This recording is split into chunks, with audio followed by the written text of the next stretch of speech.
Приветствую! Сегодня хочу поделиться с вами идеей простого, но праздничного блюда и, как я люблю, безотходного. Вот из такого вот милого животного. Я взял курицу зернового откорма, но, поверьте, я готовил это блюдо из самого дешевого бройлера из шестерочки, и получается тоже очень вкусно и изысканно. И как и большинство роликов на моем канале, это будет не совсем рецепт, а больше информация для ваших фантазий, потому что таким образом можно приготовить множество блюд от самых простых, как я буду делать, до топовых мишленовского уровня. И это будет нечто среднее, такой гибрид между блюдом питьевье, родом из Луары, говядиной Веллингтон и пате en croûte. Идея очень простая. Слоеное тесто, в котором мы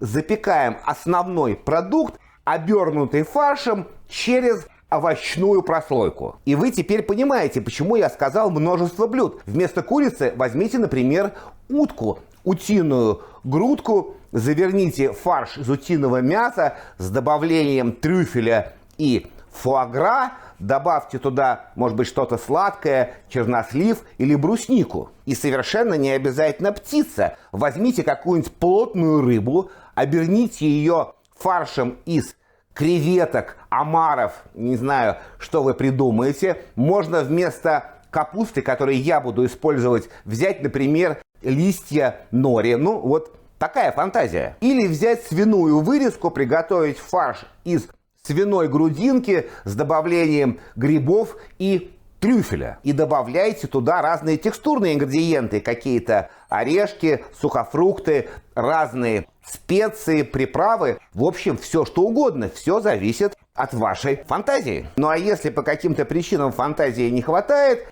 то обращайтесь в наш клуб «Бесстрашных гурманов» в Телеграме. Мы вам подскажем, расскажем. И, в конце концов, можно воспользоваться чатом GPT. И так как я уже сказал, мой вариант будет бюджетный и безотходный на базе вот такой вот обычной курицы. Кроме самой курицы нам понадобится, конечно, слоеное тесто. Я обычно слоеное тесто делаю сам. У меня есть ролик на канале простым способом, классическим способом, но сейчас мне было лень. Но я купил вроде неплохое слоеное тесто, во всяком случае на упаковке было написано со сливочным маслом. Белые сухие грибы. Кто-то скажет, что это дорогой продукт, но для меня нет, потому что уже 2 года урожай хороший, и у меня килограмма 2 сухих грибов в кладовке лежат. Сало. Обычное белорусское хорошее сало. Хамон тоже недорогой, нашего производства, из семерочки. Сливочное масло, томатная паста, сливки 33% жирные, трюфельный порошок, но его тоже нельзя назвать лакшери-продуктом, потому что вот этой банке уже больше 3 лет, и если вы разделите на время, то это сущие копейки. Мускатный орех, для бульона стандартный набор, лаврушка, душистый перец и немножко гвоздичек. И овощи. Я в качестве прокладки буду использовать обычные капустные листы молодой капусты, но опять же, как я говорил, блюдо фантазийное, можно взять совойскую, можно взять мангольд, можно взять что-то еще, но мне больше нравится вот именно молодая капуста, потому что у нее все-таки ярко выраженный вкус. Для бульона у меня остался вот такой вот стебель сельдерея, кусочек лука-порея, кусок корневого сельдерея, луковица, морковка, и я еще возьму, наверное, стебли петрушки. И для фарша лук, шалот, петрушка, чеснок и немного тимьяна. Ну, куда же я без тимьяна? Соль, перец, растительное масло. И начну я вот с чего. Я возьму сало, нарежу его и подморожу. Потому что я его буду проворачивать, и чтобы оно не замылилось, сало должно быть очень холодное, ну, замороженное, то есть. И нужно разобрать животное. Сейчас я вот это вот все лишнее от него отрежу, в уголочек положу. То есть нам нужна грудка отдельно, точнее 2 грудки, я их совмещу. И отдельно все темное мясо. Вот единственный вопрос, я не знаю, что делать с кожей. Ну, то есть я могу ее принципе, либо положить в фарш, либо использовать для бульона, потому что в ней много коллагена. Вот пока не решил. С другой стороны, если вы не любите кожу, вы можете ее просто выбросить. Но у меня безотходное производство. Запчасти в запекание. Все-таки часть кожи я использую в фарше. Ну, я люблю кожу куриную. А часть пойдет у нас в запекание. Точнее, в бульон. Я ее более-менее разобрал. Сейчас я только каркас все это нарежу. И сразу же на этой доске, уж простите, имею право, потому что я все равно буду все вместе с курицей запекать. Чесночок тоже можно. Чуть маслицем. И поставлю запекать на 200 до хорошего коричневого цвета. Ну, как обычно. Поставлю греть воду для бланширования капусты. И займусь фаршем. Фарш у меня не затейливый. Темное куриное мясо, шалот, чеснок, яйцо, про которое я забыл, кстати, сказать, петрушка, сливки жирные 33%, мускатный орех и сало замороженное. Сразу в шайтан-машину. Сало.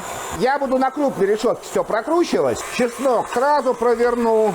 Я никакие сухожилия не вырезал, но, в принципе, они обычно накручиваются на винт машины и остаются там. Остатки сейчас я сухой булкой. Если булка попадет, тоже не страшно. Панировочные сухари, в принципе, в фарш добавляют, но мне не нужно. Шалот. Совершенно не обязательно шалот. Вы можете взять любой лук. На самом деле, все-таки шалот отличается от других сортов лука. Для таких вещей шалот, конечно, это идеальная история. Сковородку, то бишь сковородку сливочного масла. Такой приличный шмот. Фарша оно не помешает. И чуть растительного, прям совсем чуток.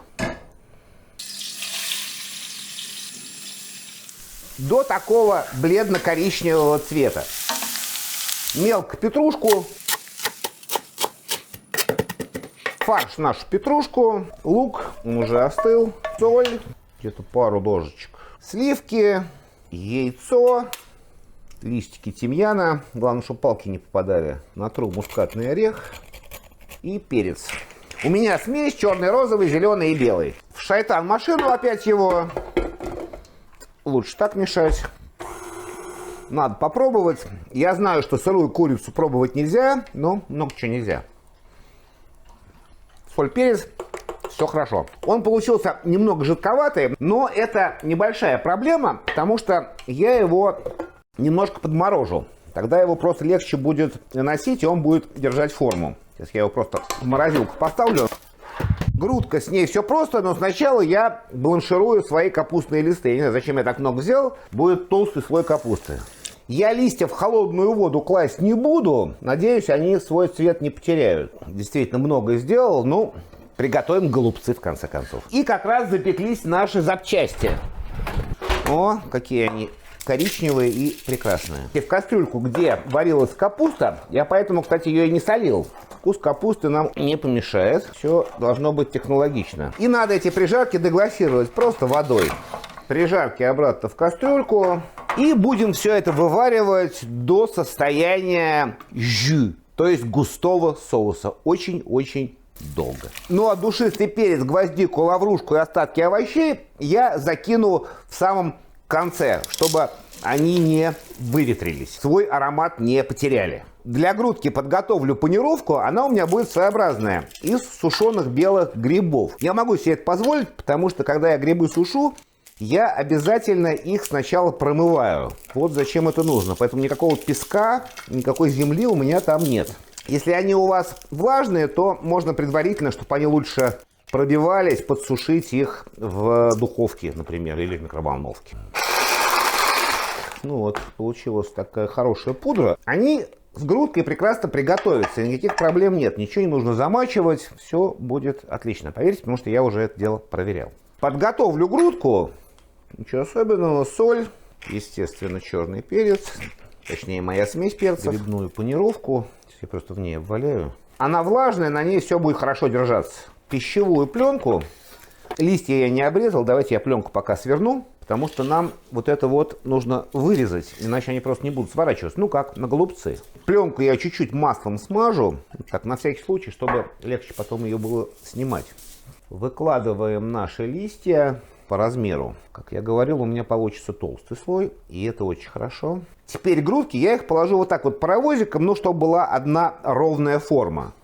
Так вот, одна в одну. И посыплю трюфельным порошком. Но тут главное не переборщить, потому что, знаете, трюфель даже в виде порошка это очень сильная штука. И теперь нам нужно все это завернуть в капусту и сделать рулет. Жидкость, точнее масло, я не добавляю, потому что грудка не будет сухая. У нас достаточно влаги от фарша и от капусты, поэтому никакой необходимости добавлять масло здесь нет. И сейчас плотно в пленку замотаю, чтобы он хорошо форму у нас принял, чтобы получился идеальной формы. И этот рулон нам нужно немного подморозить. Так он лучше, опять же, будет держать форму, и к нему лучше будет липнуть фарш. Поэтому опять в морозилку. И не забываем про безотходность. Вот этот вот грибной песок в бульон, он будет еще вкуснее. И остатки капусты туда же.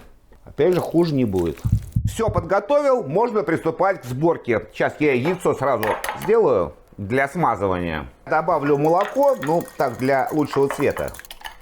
Так, убираю и раскатаю тесто. Очень тонкое нам не нужно, где-то миллиметров 5, наверное. Главное размер в соответствии вот с такой вот штукой. И сделаю две половинки. То есть одну нижнюю часть и верхнюю крышку. Одна поменьше, пускай будет потолще.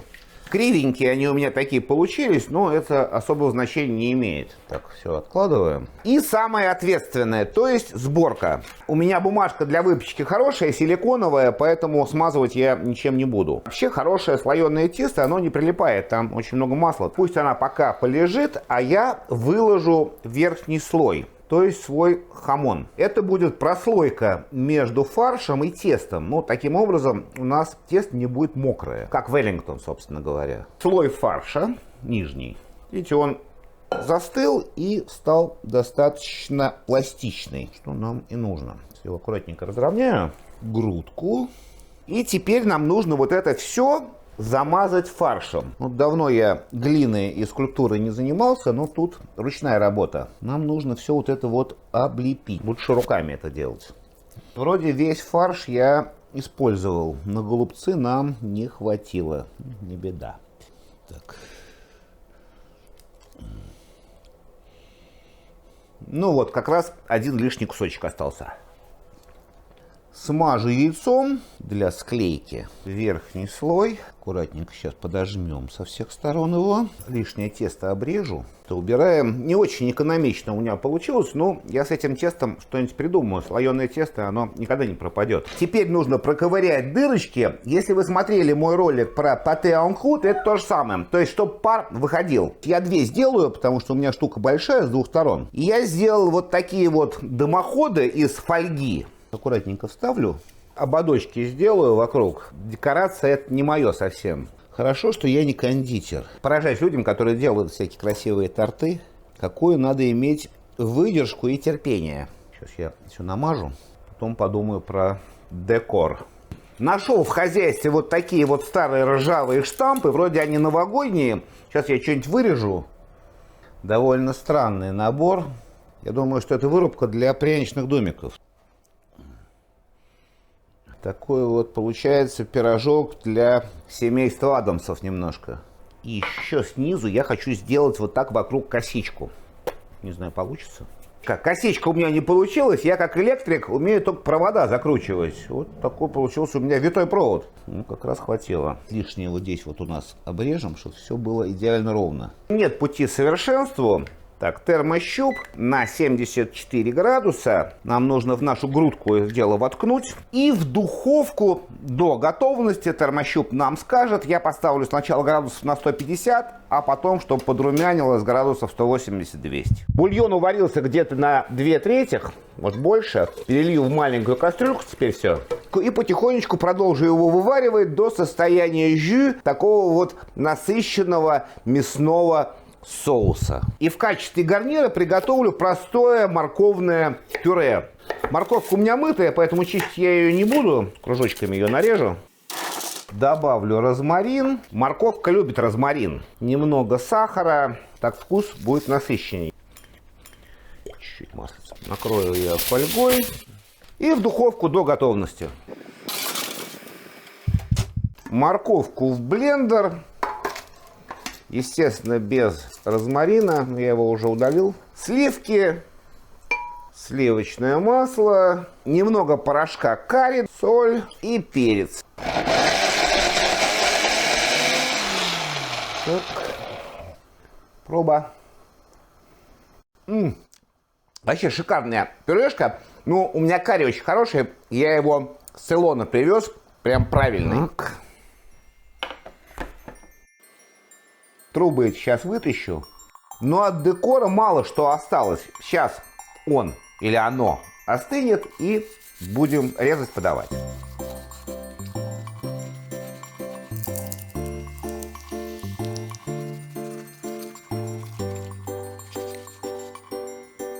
Пюре я не протирал, пусть оно будет с комочками.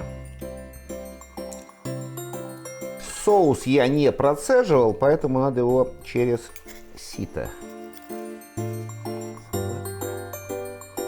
Соль, перец, масло и чуть бальзамического крема.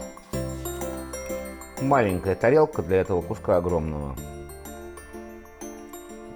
Вкус, текстура, грибы белые, чувствуется чуть-чуть трюфель, соус.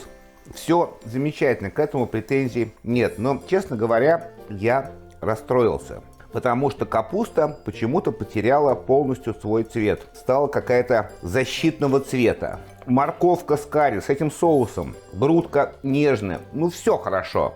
Ну, вот. Ну, бывает. Этот косяк непростительный. Так что лайки я не прошу. Не за что. В следующий раз изучу вопрос, почему так получается. Так что, как говорится, прошу понять и простить. Да, и я забыл сказать главное. Эту штуку можно завернуть в пищевую пленку и до праздников заморозить. И в холодном виде она тоже очень вкусная, потому что все бульоны внутри желируются, и получается такая потрясающая совершенно закуска. Ну, если бы только не цвет капусты. Тем не менее, спасибо, что посмотрели. И до следующего, надеюсь, нормального, точнее полноценного, точнее правильного блюда.